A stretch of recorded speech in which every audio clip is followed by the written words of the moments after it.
Yan mga ka-farmers, para doon sa ating bulaklak.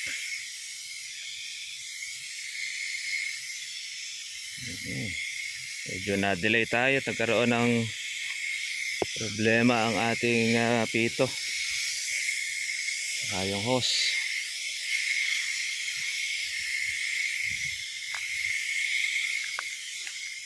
Yung mga dulo natin.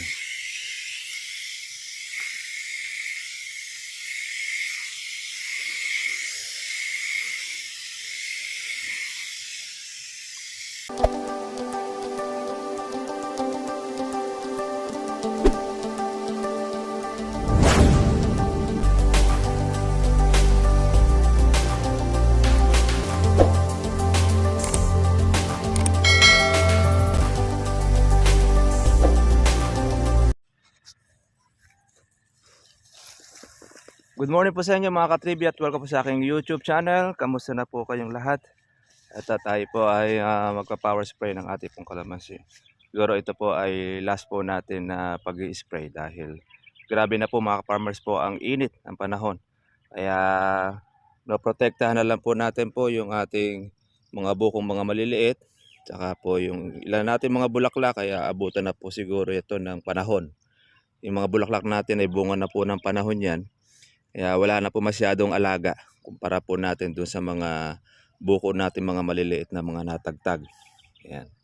Tsaka po yung mga bagong mga bulaklak. Ayan, yung pong mga dulo. Ayan, no, dami na naman po uling mga bulaklak na sumusulpot. Mga katribya. Bukod pa po doon sa mga buko nating mga maliliit na natagtag na. Ayan. Ganyan ang ating kalamansi. Tuloy-tuloy po yung kanya pong pagbubunga. At meron rin naman po tayo kahit paano na mahahalaw para kung di magtutuloy po yung patubig o yung ulan. Kahapon napornada mga farmers po yung ulan natin. At kumalat po, mayroong iba-ibang mga lugar na inulan. Tayo ay hindi. Siguro baka hindi pa po naka-schedule yung pong ating ulan. Kaya ganoon pa man, nakaabang pa rin po tayo. Kung hindi man po talaga, sabi nga El Nino, Super El Nino, magpe-prepare pa rin po tayo sa ating pag-i-spray o yung ating pagpapatubig. Siyempre, gagamit na po tayo mga ka-farmers po ng ating diesel. Pero malakas po ang kutob natin. Baka hindi naman lumipat po ang buwan, makahagip na po tayo ng ating ulanan. Kasi mga buwan po ng Mayo ay umuulan din naman po ng mga malalakas. At sa palagay natin na Super El Nino ika nga, paano siguro baka makatikim po tayo ng ulan. Di naman po tayo nangangamba dahil meron naman po tayong patubig. Lalang po natin siyempre ng budget. At paano naman na yung budget naman natin, sa atin naman din pong kalamansi kukunin. Doon din na rin po sa bunga nating mapipitas. Naglaro po mga ka-farmers po ang ating presyo ng kalamansi sa 2,000, 2,1, 2,2. Depende po yan mga ka-farmers po sa dating pagka marami po ang dumating na kalamansi, bababa po ang presyo. Pero pagka halimbawa wala pong dating, bababa ang presyo o tataas ang presyo ng kalamansi. Kaya pinaka maganda, ang the best po natin magawa, siyempre, diretso pa rin po ang ating pag-aalaga ng kalamansi. Ayan mga ka-farmers po, dami pong bulaklak niyan. Kaya hindi po umihinto siya sa pagbubulaklak eh. Once na siya po ay natigang, mga katribya, ayan, nagpo-produce po siya ng napakarami pong bulaklak. Lalo na pagka meron po siyang sabog po na pataba. Bulaklak po natin ay may mga laman. Meron po siyang mga malalaki po ang mga petals. Pero pagka po wala po ang sabog na pataba, ang ating kalamansi, kahit po siya ay magbulaklak, hindi po nagtutuloy po ang kanyang buko or bunga. Malalaglag siya dahil sa wala pong laman, mahina ang katawan ng kalamansi. Kaya naman, tayo, ay tuloy-tuloy po yung ating paglalagay na ating abono. Every 2 months lang naman po ang ating paglalagay nito. Hindi naman tayo kada buwan ay naglalagay po ng ating pataba. Lalo na pataba naman po natin ay organic fertilizer. Kaya okay lang po siya mga katribya. Dahil kada basa po ng ating pataba, kain naman po ng kain ng ating kalamansi. Tinatawag siya na slow releasing. Para siyang yung triple 14 mga katribya. Ang bisa, ang talap. Yung kasi ginagamit po natin ng mga synthetic na abono, sandali lang, ubos na. Wala pang isang buwan, ubos na po ang inyo pong pataba. Kaya maobligado ka na muli maglagay. Sa ating pong organic, hindi tayo lagay ng lagay. Pero makita ninyo, ang effectivity po niya ay halos nasa 2 to 3 months ang pagkain po ng ating kalamansi. Kaya kaya na po niya suportahan yung pong ating mga bunga at nagbubulaklak pa siya. Ganyan po mga ka-farmers po yung kagandahan ng ating kalamansi. Yan at kailangan pa po natin ng ating pag-i-spray. Siguro pagka po kabukahan na po nitong ating mga bagong bulaklak, i-sprayin pa natin po ng isa kapag po nagdire-diretso po yung pag-iinit ng panahon. Kasi hindi naman natin masasabi na wala ng insekto dahil meron pong mga harabas na kung saan ay sumisira at kumakain po ng bunga ng ating kalamansi. Kaya hindi po tayo dapat magpakampante ng ating pag-aalaga. Ayan o. Yung part na kung saan ay hindi po maaabot ng ating gamot, doon sila sumasalakay. Kahit bunga, buko na, sinisira pa niya. Pero pagka halimbawa naman ay nakalusot, yun, marami siyang nagiging bunga. Ayan, pagka po tag-araw mga katribya, yan po ang isa sa ating number 1 na problema po ng mga farmers. Ang harabas, dati hindi naman po ito sumasalakay sa ating mga kalamansi. Pero yun na nga, sa dami na rin po mga ka-farmers po ng mga gamot na ginagamit po natin, nai-immune na rin po ang mga insekto. Tapos nagkakaroon uli ng mga bago. Ayan, kaya pagka hindi ka nag-apply ng ating pong mga gamot o insecticide, ang inyong pong bunga sisirain. Ang inyong bulaklak hindi po makakalaman, masisira po kaagad, hindi magtutuloy. Kaya mga gawa po ng mga manufacturer po yan May pantawag talaga ng insekto sa lahat po ng ating mga ginagamit. Tataka ka, lalagay ka ng abono sa inyo pong kalamansi, tapos pag naglagay na, pagka umusbong na at meron siyang kasama pong mga bulaklak, aba, ang mga insekto po ay nakapalibot na, ali-aligid na po sa inyo pong kalamansi. Kumbaga sa kawan ay meron na po siyang pantawag ng aroma o mabango.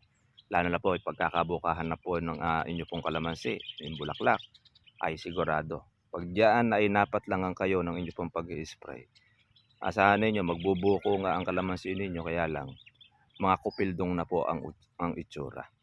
Ayan. Kaya yan mga katribya, inukuha lang po natin. Tayo po ay mag-i-spray ngayon sa ating pong kalamansi. At hindi na rin po tayo magtatagal po nito dahil tatapos na po yung ating ikutan ng pag-i-spray once na umulan po tayo ng malakas. Lahat po yan nakaasa ang ating mga ka-farmers. Pero pabor din naman sa amin pagka po hindi po agad umulan, hindi ka agad babagsak po ang presyo ng kalamansi sa buwan ng Agosto. Pero pagka maaga po ang umulan, sigurado ang buwan ng August saka po lalo na September ay agad-agad po yan na mababa ang presyo ng kalamansi. Kasi yan ang mga ka-farmers ay bunga na po ng panahon. Yung nag-alaga at hindi po mag-alaga ng kalamansi, lahat po halos ng mga magiging bulaklak niya ay magtutuloy. Pero itong ating mga bulaklak na ito, bunga po ito ng ating pong patubig. Kaya masasabi natin na may presyo pa ito mga katribya. Kaya yon, tutok lang tayo, tiyaga-tiyaga lang.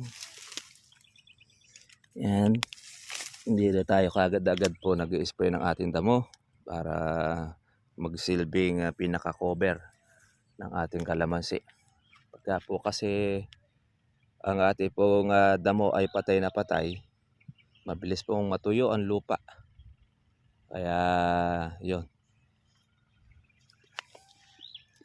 wala pa yung ating tagapagpaandar ng ating bomba, si Bernabe. Ayan o. Ang kalamansi po natin ay grabe ang bulaklak. Lahat po ng mga kilikili. Yan lang po ang bunga ng ating patubig.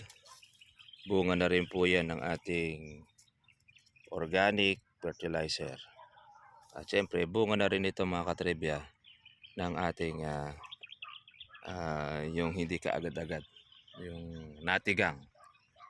Halos 22 to 23 days na hindi tayo nakapagpatubig, kaya grabe na naman po uli ang bulaklak. Pero paano, makakapag-relax na tayo pagka po umulan.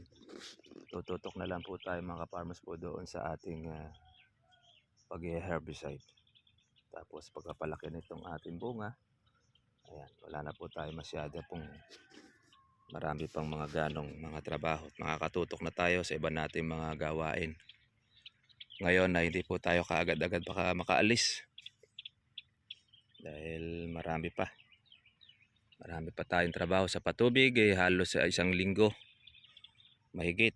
Lalo na pagka tinutubigan natin po yung dalawang area natin. Yan, hindi naman kagad natatapos po sa unang tubigan.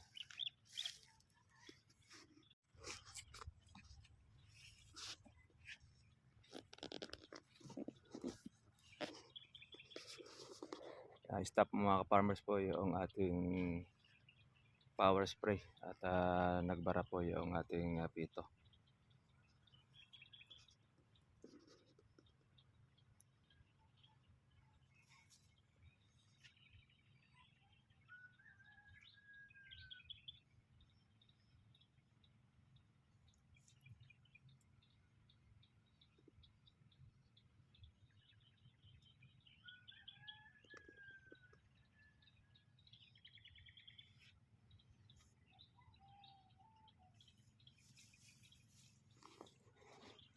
Wala pa. Medyo mainit-init pa ng konti, pero napangalahati naman na natin po yung ating pong spray. Hindi po tayo natapos dahil karoon na problema yung ating hose. Para kuha muna yung dugtungan dahil bumugas siya.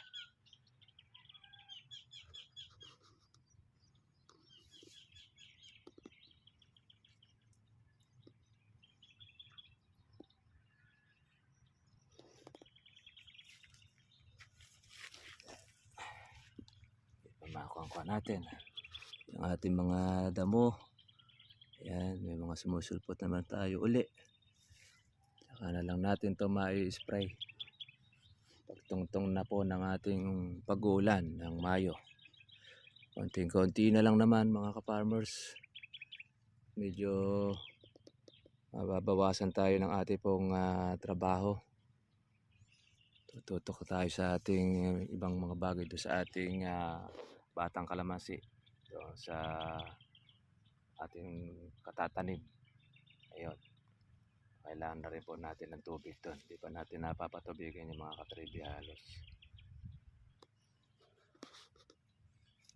Wala pa po yung ating kasama, yung ating kalamansi. Ayan, shout out natin ang ating pong mga viewers saan man po kayo dako naroroon. Medyo humupa po yung gera natin dyan sa Iran,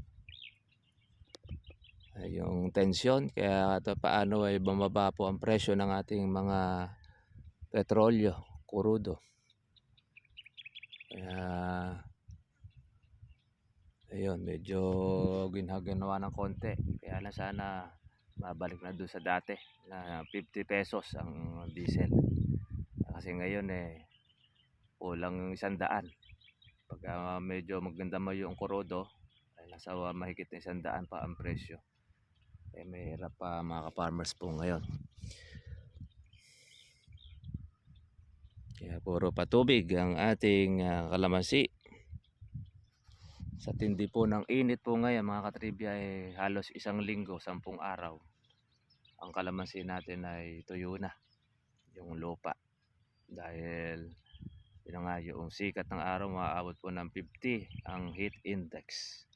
Lalo dito sa parte ng Nueva Ecija sa Cabanatuan, grabe. Pero ganun pa man, meron tayong mga nararanasan po na pag-uulan sa iba-ibang lugar dito sa amin. Gaya dyan sa parte ng Gapan City, nakaranas sila ng isang malakas na pag-uulan. Kaya medyo okay na po yun. Kaya lang di pa rin po makakapagtanim po ng palay ang marami. Dahil yun na nga, wala pong diesel, or may diesel man, mahal. Hindi na po maka-avail ang ating mga farmers.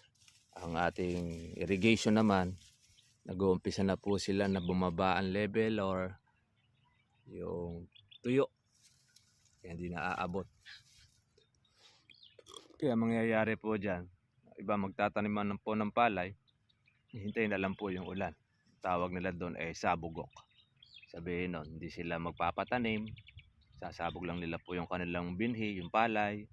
Umulan, pagka hindi umulan, patay ang kanilang palay. Pagka umulan, may swerte. Kumbaga, sa palaran na lang po yung kanilang gagawin. Ganun ang mangyayari ngayon sa ating pong mga farmers.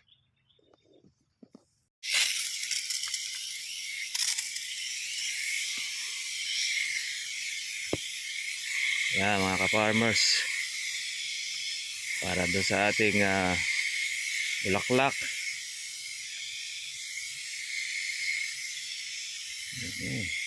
Medyo na-delay tayo, nagkaroon ng problema ang ating pito, yung hose.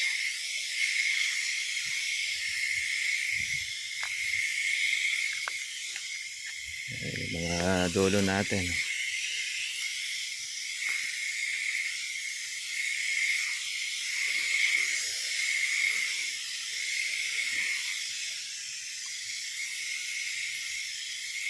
Kasama itong foliar mga katribya.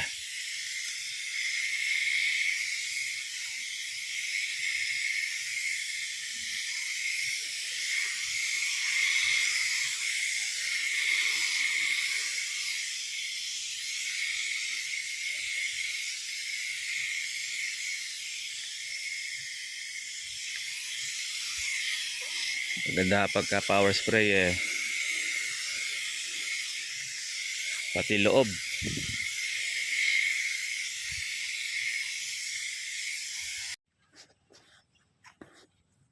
Ayan mga katribya, okay na po tayo ng ating pag-spray. Tinuloy na lang po natin ito, yung nabitin. Kaya yun, monitor na lang po natin yung pong ating mga bulaklak na ito mga katribya. Abutan na po natin ito ng pag-uulan itong buwan ng Mayo. Kaya hindi na tayo masyadong mag-i-spray na. At ipiprepare na po natin ang ating mga gamot. By next batch na lang po ulit tayo ng pag-aalaga. Sundot-sundot na lang natin. Pero hindi pa naman natin masasabi mga katribya na totally wala po tayo pag-i-spray na gagawin. Dahil madalang na lang tayo ngayon.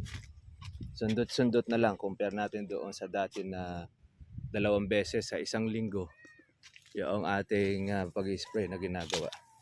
Kaya po pwede na tayo maglingguhan ayon doon sa hinihingi ng pagkakataon mga katribya. Okay mga ka-farmers, keep po, kita na po tayo po bukas para susunod po natin vlog. God bless po sa inyong lahat. Bye bye.